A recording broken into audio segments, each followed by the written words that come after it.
Good morning. Do free recorded messages still work today in modern times? I'm really fascinated as I'm looking back through my journals here that, circa 1996, free recorded messages were what we had. There was very few people had websites. There was very little activity of saying to people. It was very difficult to get anything. Websites were very cumbersome to build. Most people didn't have a website, and most people weren't used to going to websites. But what we all had was cell phones. We all had cell phones, and we all were able to call from wherever, whenever.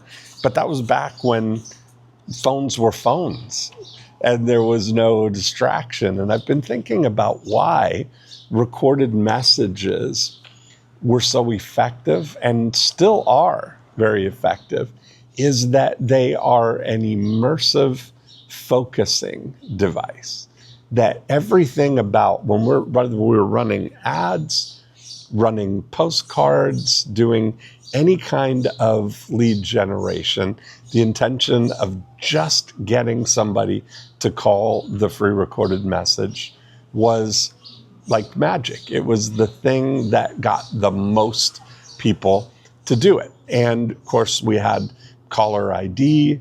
And so, if your offer was call and talk to somebody, a live person, nobody wanted to do that. But using the words free recorded message made it safe for you to call without feeling like you were going to try and be sold something.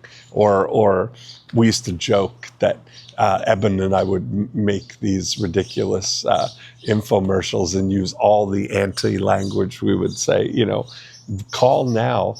Trained salespeople are standing by 24 hours and will rush your auto debit commitment contract. All the things that all the fears that people had about talking to real people and getting sold something were valid. And I think it's still true today. Ain't nobody want to talk to anybody for anything now. It's almost like even when people call you, it's like, what are you doing calling me? Text me, right? We all want to just not be intruded on. But here's the thing is if you're doing all of these things, you can use the idea of recorded messages just as validly today. Let's go into my tickle trunk from 1996 and we'll go in the Julie Matthews tickle trunk here. And, we were running all of these ads. We were growing, getting lots of leads, getting, very busy. And if you remember, the whole idea that Michael Gerber talked about is treating your business like it's something that you're going to duplicate 5,000 times and creating systems for the routine. So once things are set up, a lot of the things, especially of running a real estate business, but any business really, can be systematized and handled by other people. So we were at that point with Julie and she was getting busy. It was just her. So we set up a recorded message and created a system for finding and hiring an assistant that was duplicatable. And I've used this system with lots of realtors and other business owners to set up an automated way, a predictable way to find the right people. So we ran little classified ads in the help wanted section because the newspaper was still the way to get to people. And we'd have Winter Haven, busy realtor, needs part-time assistant, flexible hours, and we say recorded message, free recorded message, and a phone number. And then when people would call, I'll read a bit of this for you. Here was the actual message that we had. Thank you for calling. My name is Julie Matthews, and I'm a realtor with Brokers Realty in Winter Haven. This message is about 2 to 3 minutes long, and I've recorded it to do 3 things. First of all, to tell you what the ideal candidate for this position would be like. Second, to give you an idea of what you'll be doing if we decide to work together. And third, to tell you what to do next if this sounds like a match for you. So right out of the gate, the first thing, now imagine in a modern day thing of this might be that you have this same thing on a landing page as a video where people can go and see you right there. And you're saying these, the main thing, here's what the candidate we're looking for, here's what you'll be doing if we decide to work together, and here's what to do if you think you're a match. So let me tell you what the ideal candidate would be like. You'll be able and willing to work flexible hours during the day, maybe 15 to 20 hours a week to start, and then growing with the position to 25 to 30 hours a week. You're an organized person who pays attention to detail. You've got a pleasing personality and professional appearance. You're computer savvy. If you have a computer and laser printer at home, you could even do some work from your house, and that would be a big advantage.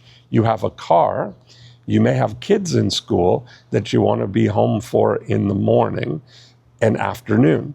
You probably don't need a job, but you want to do something for extra money and to use your skills to make a difference. As I'm reading this, I think about that, those memes that were, all these HR violations probably happening in these words here. But you live in East Polk County and you plan on staying here. You like to implement systems for routine tasks and are able to work unsupervised to get things done right on time.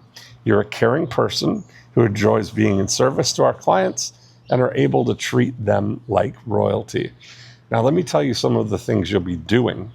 I basically do 2 things. I work with people who want to sell their homes and people who want to buy homes.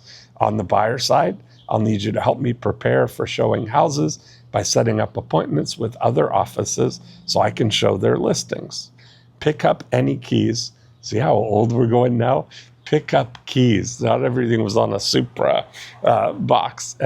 And prepare a file for me to refer to while I'm working with that client, then return the keys and update the file for my future work with that client. We went through and described the basic things that they'll be doing. I'm building a real estate practice that really focuses on delivering a wow experience for my clients and not just focusing on transactions, but on building lifetime relationships. The most important thing in my practice is delivering a level of service that's so extraordinary that my clients feel compelled to refer their friends and family. I'm developing an after-sale service program for my clients, and I'll need your help to manage that process.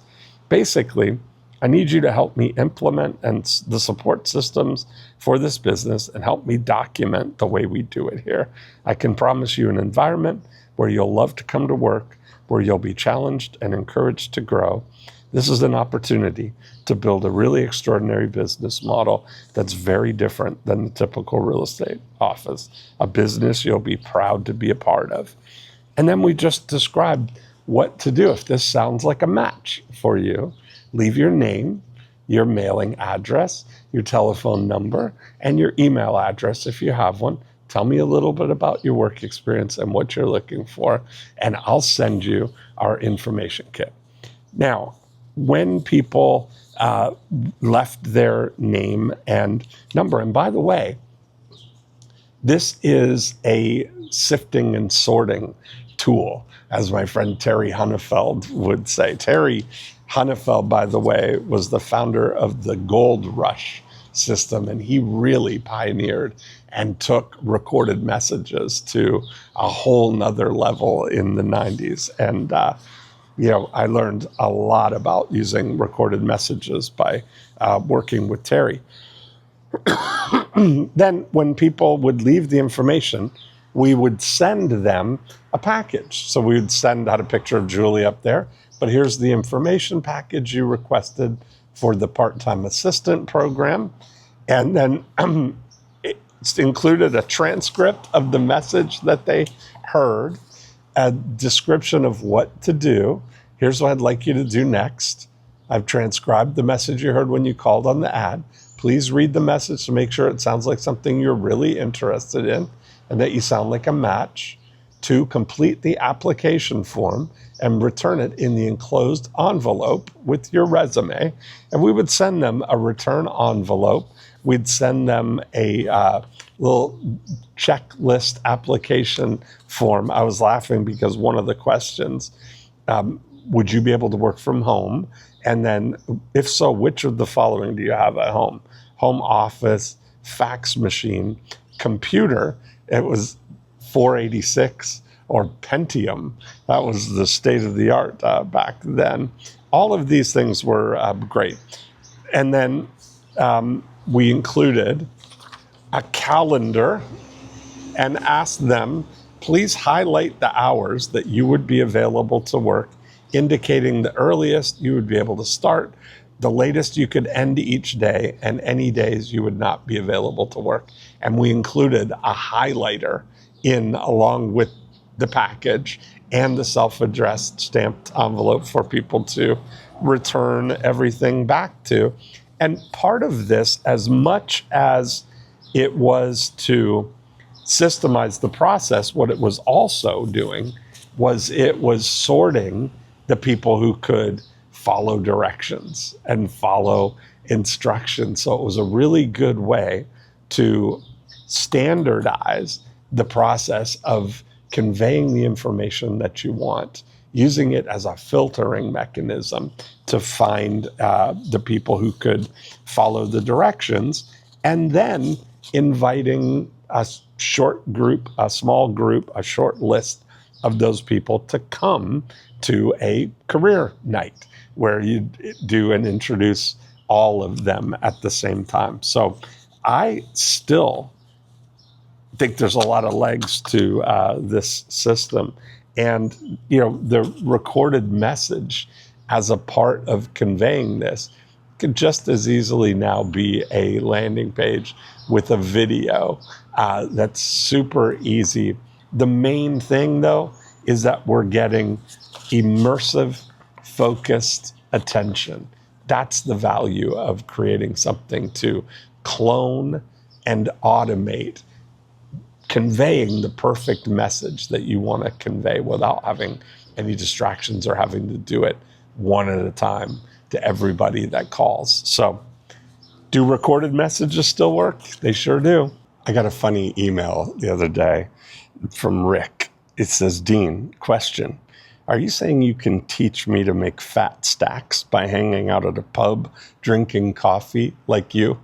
And I laughed to myself because I was thinking, yes, I can do that. That's what I do. Is the funny thing, what I really realized is that every idea that I've had, every dollar that I've made over the last 30 years has gone through my brain, through my pen, onto a piece of paper in my journal before it went out into the real world. And if I can turn people onto that activity as a driver for what to do, what to think about, what to ask yourself to draw out, what the next most valuable action is for you, and how to find the most profitable things that you can install in your business, I'm all for it. So this Friday at 1 p.m., I'm going to do, for the first time, a 50-minute profit finder workshop.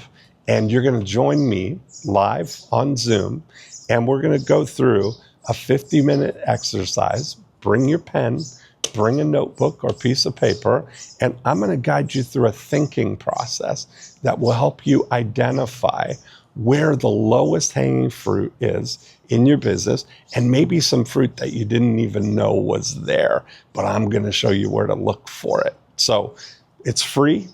It's for you. It's Friday at 1 p.m. this Friday. Just go to, what did we call the website, Josh? 50-minute Just go to 50minuteprofitfinder.com and I'll get you all the details, and hopefully you can join us then. Friday, 1 p.m.